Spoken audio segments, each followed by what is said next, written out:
kick it out to our guy, Marc Jackson, who's the NBC Sports Philadelphia pre- and post-game analyst. By the way, before we get to Mark, Nick, did you know that he and I share the same birthday?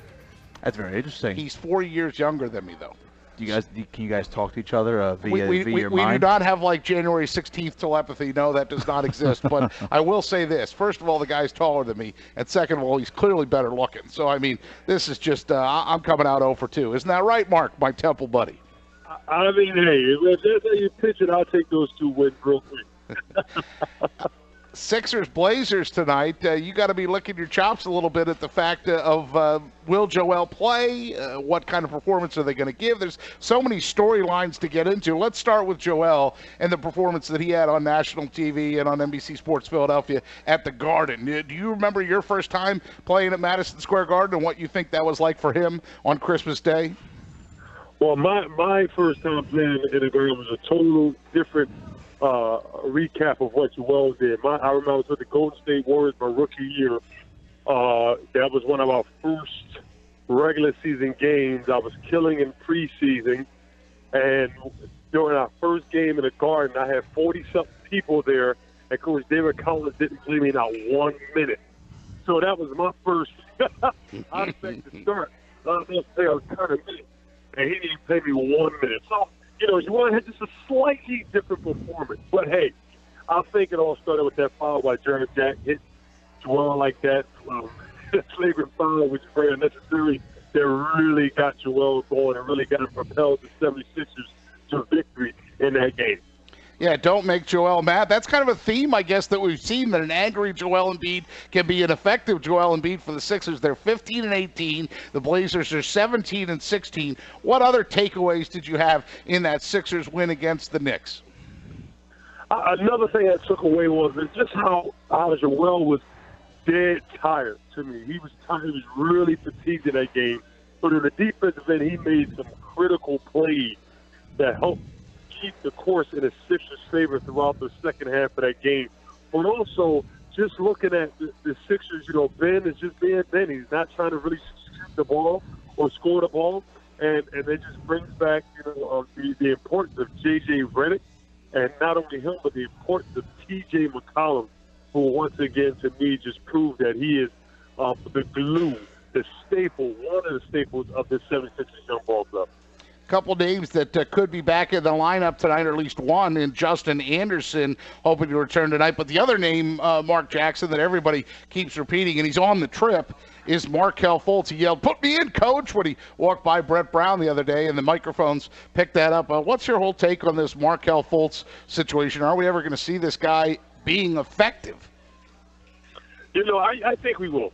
I think we will, but as Philadelphia fans, we want success now. We don't want to wait 2 games, 3 games, 20 games. We want it now.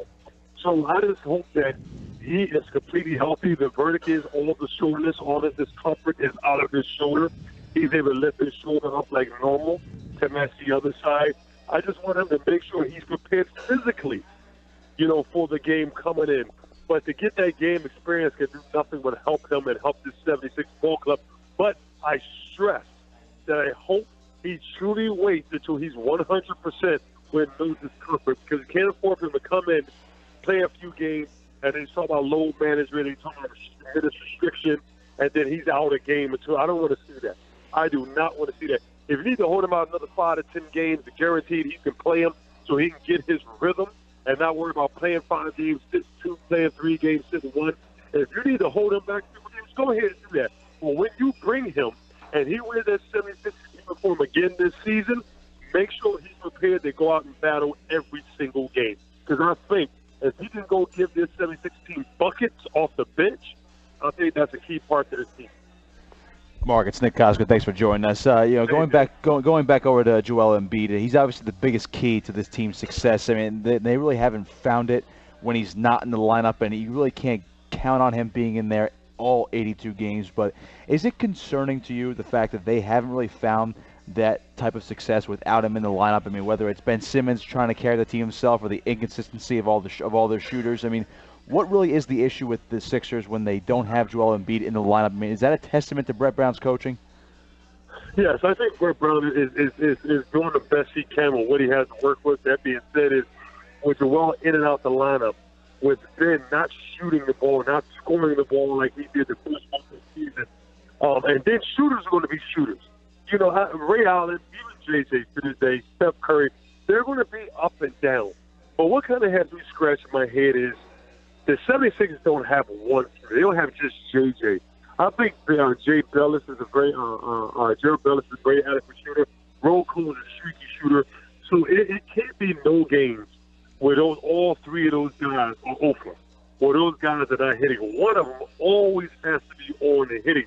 But with that being said, they went through streaks. All three of them have been off on the same night, and that's disastrous for the 76ers because Ben Simmons gets in that lane with ease because of his size and his skill, and he's always kicking out to these shooters, which he prefers to do. And as a shooter, you want that ball to come to you delivered, freshly baked in a platter, and it comes to him. These guys got to be able to hit that shot because if they don't hit those shots, teams with a force bid, when they get in the lane, he has to finish the ball. So it's kind of up and down battle. Brett Brown has been doing a great, magnificent job with his shooters not being on, with Ben not putting up the numbers like the first month, with Joel being in and out the lineup. I think he has to work with what he had, and I think that's all part of being coaching is learning how to adapt and adjust to what you have in uniform that night.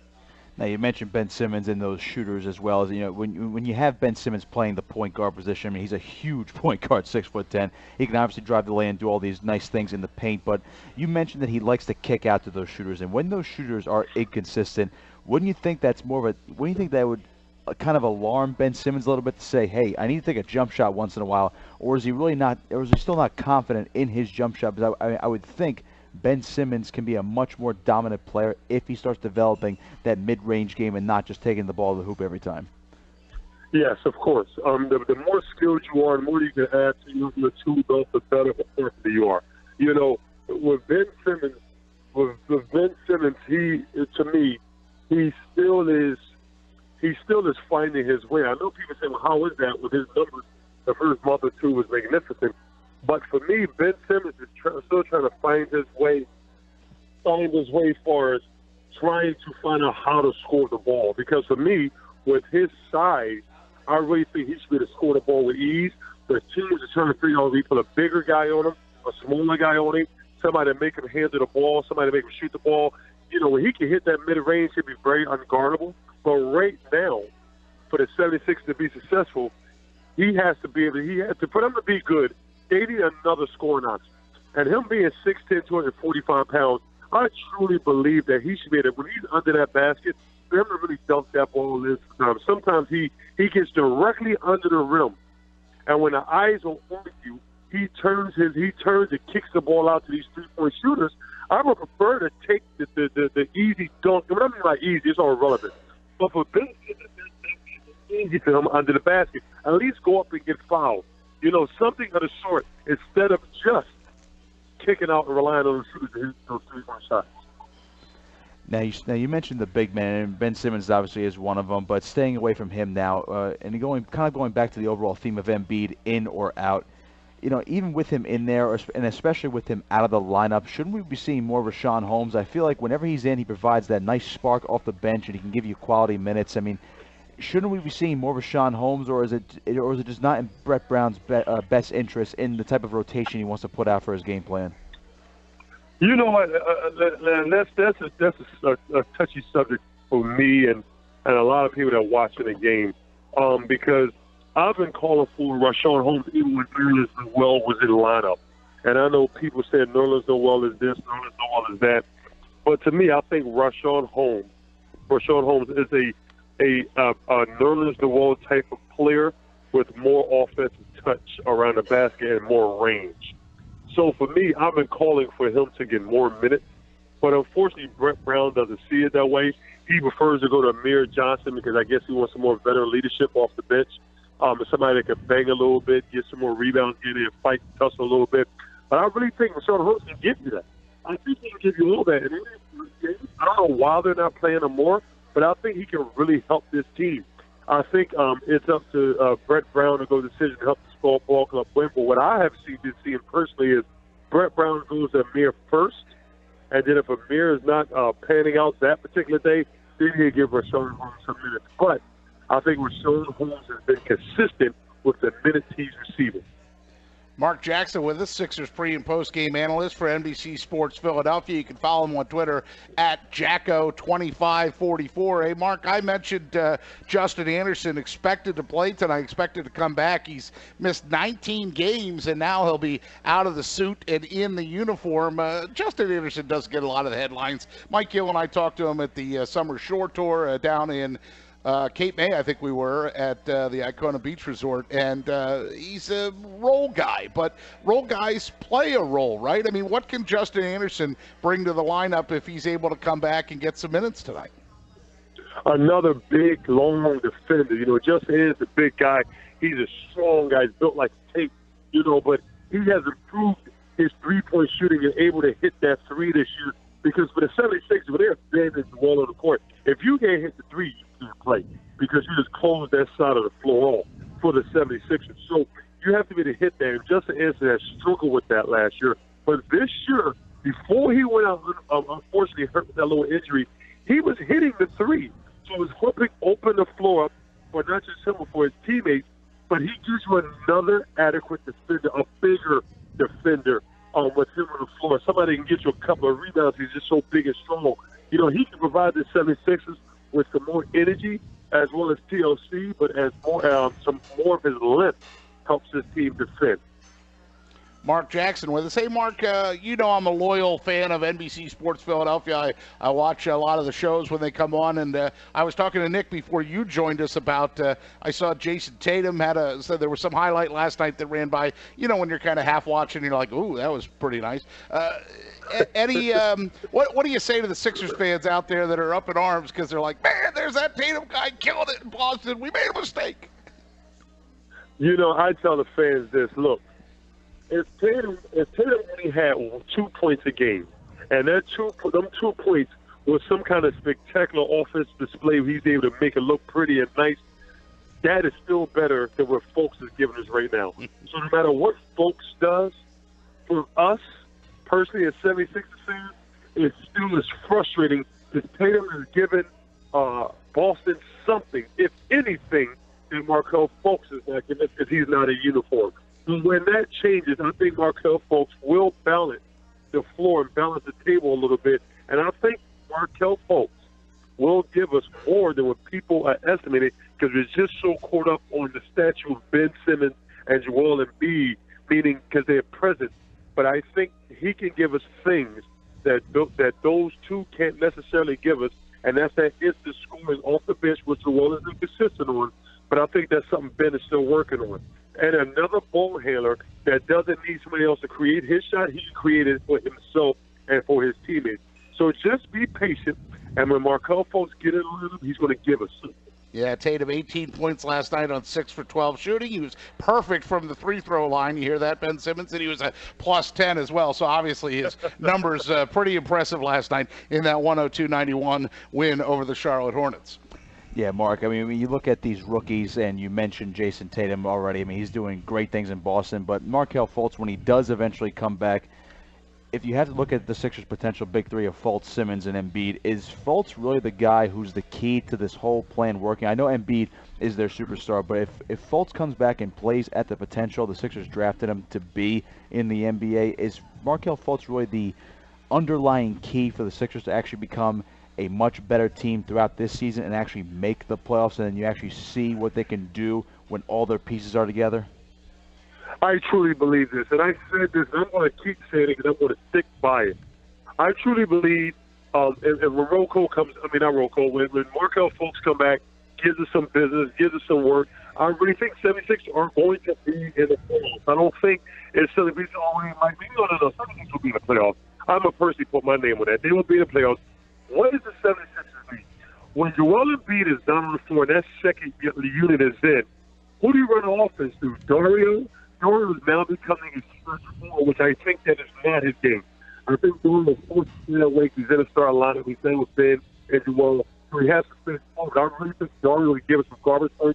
You can run an offense through them. What are they lacking? They're lacking someone to score the ball when Joel Embiid is now the full because Ben doesn't want to do it.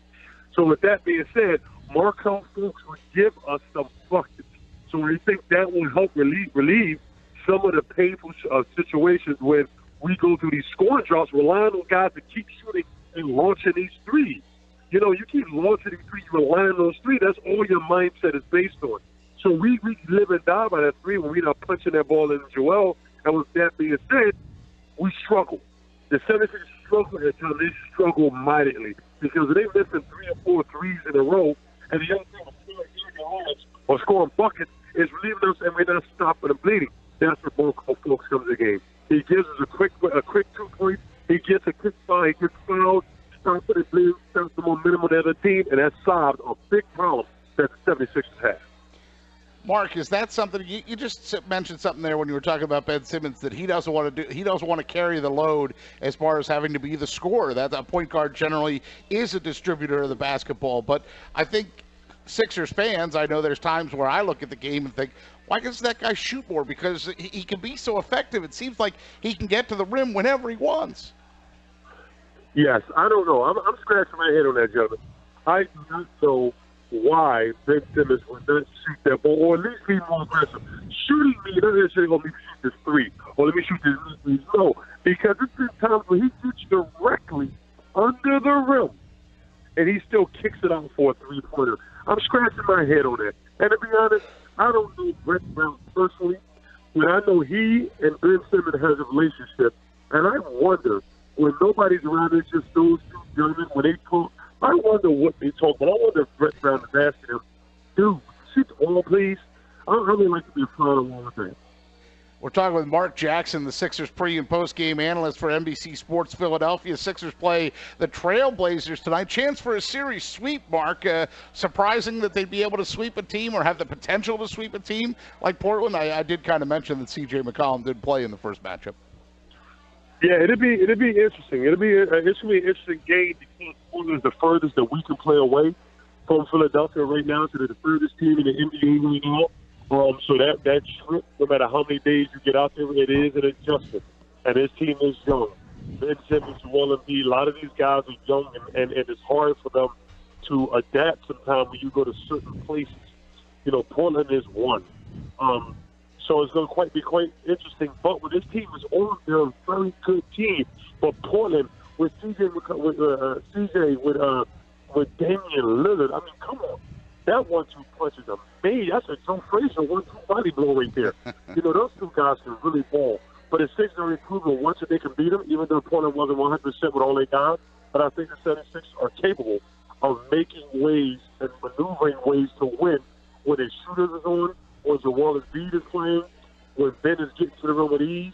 So when everything is clicking, they can beat anyone that may not be in that top 2 or 3 in the league.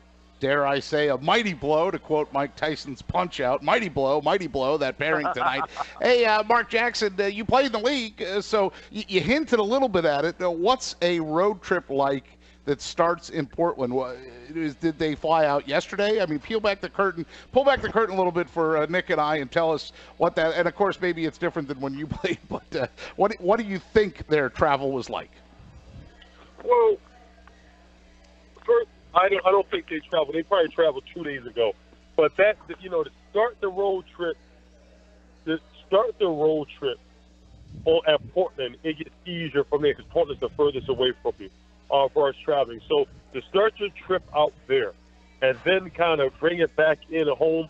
So if you can win this game, so normally you'll practice and then you'll fly. So you'll practice at your place.